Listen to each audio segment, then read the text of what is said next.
Video 11. Teachings by Father Joe Kane. The Power to Bless. Part 2. Which would liberate Jose Luis from the enemy's power. Then he did his last dodge, getting rid of the crucifix in order to then try to be in command. The power of the cross, the power of the death of Christ. It was a long story, but in case you're wondering about it, Jose Luis was liberated from that power through prayer, through sacrifice. We stayed up all night with him, and through fasting. So we're going to take this Eucharist as sacrifice. We're going to take that text, which is so basic because it sums it up, and we're going to illustrate the texts, as we usually do, with other texts which bring out the whole significance.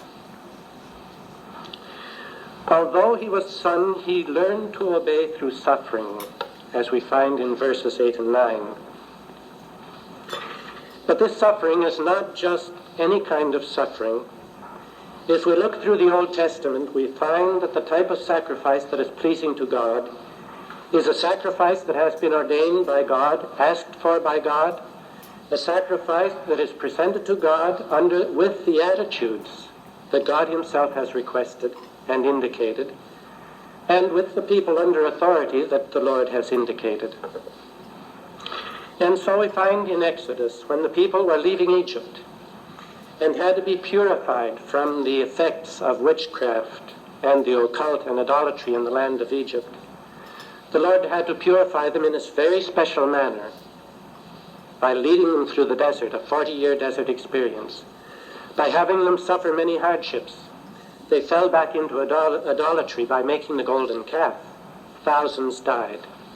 But it was a continuous purification because there could be no part between the enemy and God. The holy people had to move out of that before they could become a people consecrated to God. In the pagan rituals, there were sacrifices that perhaps began as authentic sacrifices, but with the distortion of the enemy, ended up in being rituals dedicated to demons. So we find that in Exodus chapter 28, verses 1, that the Lord began by preparing a people not only that would be taken out of the land of slavery, but that would be able to offer him a living, acceptable sacrifice. And it starts with persons. Exodus chapter 28, did I give you that? We'll begin with verse 1, and as we will go verse hopping, we'll give the verses as we go on. From among the sons of Israel, summon your brother Aaron and his sons to be priests in my service. Aaron, Nadab, and Abihu, Eleazar, and Ithamar, sons of Aaron.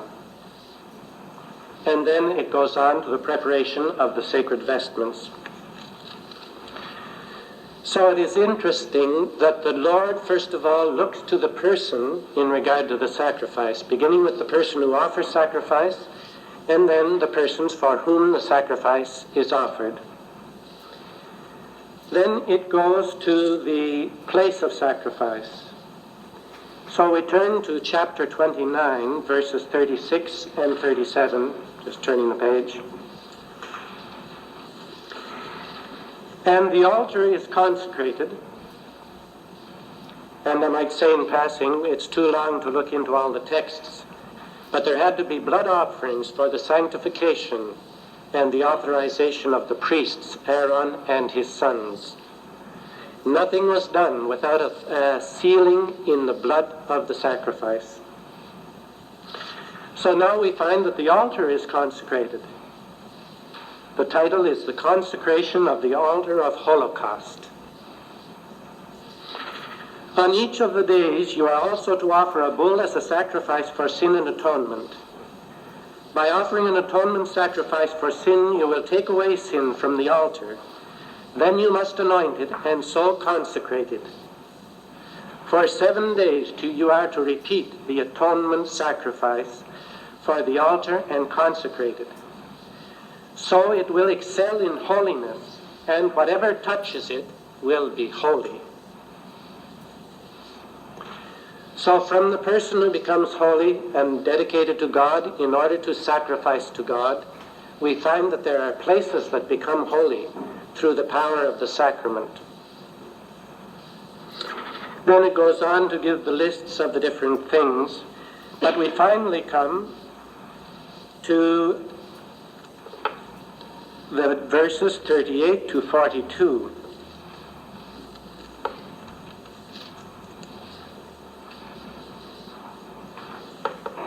It calls it the daily holocaust. This is what you are to offer on the altar: 2 yearling lambs, each day in perpetuity. The first lamb you must offer in the morning, the second between the 2 evenings. With the first lamb you must offer 1/10 of a measure of fine flour mixed with 1/4 of a hin, it seems, of purest oil, and for a libation 1/4 of a hin of wine, and so forth. And in verse 42, this is to be a perpetual holocaust from generation to generation at the entrance of the tent of meetings in the presence of Yahweh. That is where I shall meet you and speak to you. So we find summed up here, after the consecration of the person, of the place, then this is going to be a condition for daily prayer. It is going to be a sanctification and a preparation for the meeting between God and his people. And because that meeting is a holy meeting, then one of the first offerings is a sin offering. So let us come back now to Hebrews. And we find that the Lord has ordained certain things, as in verse 4. No one takes the honor on himself, but each one is called by God as Aaron was. And then in verse 5,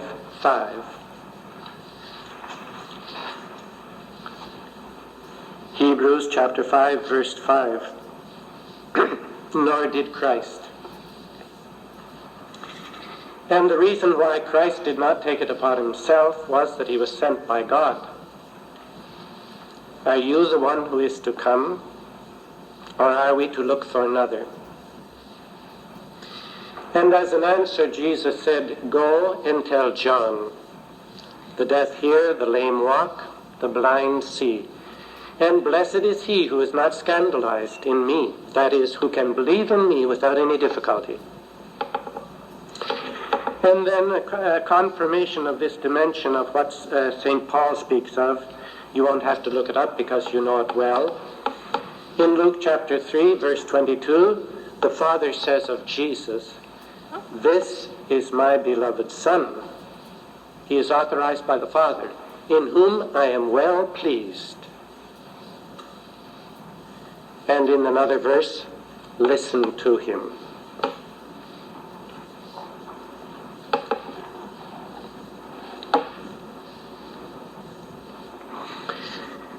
I would like to maybe just make a little break here to show the importance of the relationship of this to the Mass. Have any of you heard of Camp Furthest Out? CFO? At one time, about 30 to 40 years ago, it was a very forward-looking, very creative type of Protestant evangelical retreat. It would be something like a Jean Vanier retreat. Only it lasted 2 weeks. Now it actually has many elements of renewal and is not so outstanding, but in those times it was really pioneer material. I received an invitation to collaborate with the first CFO in Peru, with a marvelous couple called Jim and Rita Christian. And it turned out that most of the ones that participated in the CFO were Catholics, and most of the people on the team as well, but there were quite a few evangelicals. So there came the question, what do we do about the Mass? Do we incorporate it into the service? Then there came the question, the problem of, can evangelicals go to communion or not? All of them wanted to go to communion. The ruling of the diocese said no. So one of the leaders, an evangelical, said, well, we'll simplify it. His name was Edward. He said, we'll just have Eucharist there, we'll have the communion there, and those who want to receive communion can go and help themselves when they want to. Which in a sense sounds fine. We also have Eucharist on occasion for the sick, Eucharist which is not related to the Mass. But then I realized that we are coming from different platforms, we are coming from different places in regard to belief. And the best way to work together in ecumenism is to be able to recognize where we are coming from and respect that, and then grow from that. And if we try to ignore that for us Catholics, the Eucharist is identified with Mass and is therefore identified with sacrifice, we fool ourselves and we fool other people. And also we lose the tremendous depth of the tradition from the very earliest times in the Old Testament. Prayer began with sacrifice.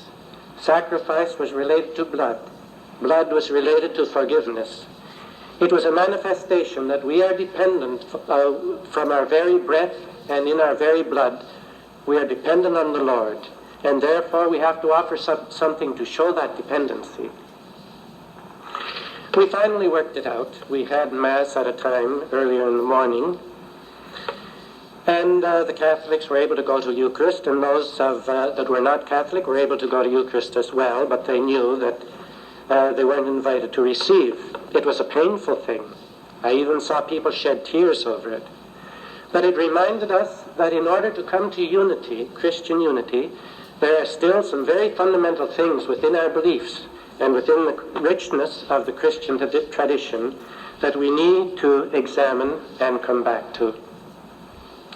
And today the Feast of the Holy Cross is one of the symbols and one of the feasts that draw us back to that. The gold standard of the kingdom of heaven is sacrifice and prayer. And so to the extent that we are related to the sacrifice that is offered up daily, this was symbolic of the sacrifice of Christ when it was said, this is to be a perpetual holocaust from generation to generation. And then what is the result?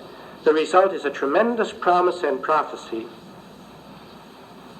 In verse 45 of the same text, I will remain with the sons of Israel, and I will be their God. And so they will know that it is I, Yahweh their God, who brought them out of the land of Egypt to live among them. I, Yahweh, their God.